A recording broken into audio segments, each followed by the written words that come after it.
মৃতের ঘুম ভাঙিও না, নয়তো তার ক্রোধে ধ্বংস নেমে আসবে জীবিতের এই জগতে। ঠিক এই লেখাটাই পাওয়া গেছে প্রাচীন মিশর থেকে প্রাপ্ত অসংখ্য প্যাপিরাসে।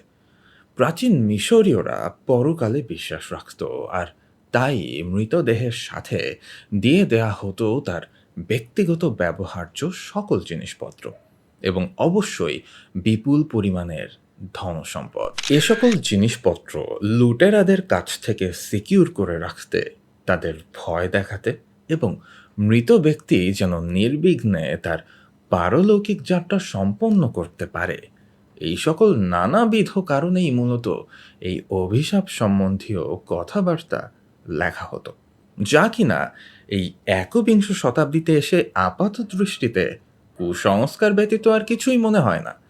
তবে ইতিহাসের পাতায় এমন কিছু ঘটনার উল্লেখ পাওয়া যায় যেগুলো আপনার আমার এই বৈজ্ঞানিক বিশ্লেষণধর্মী মনের গোড়ায় এসে সজোরে কুঠারাঘাত করবে।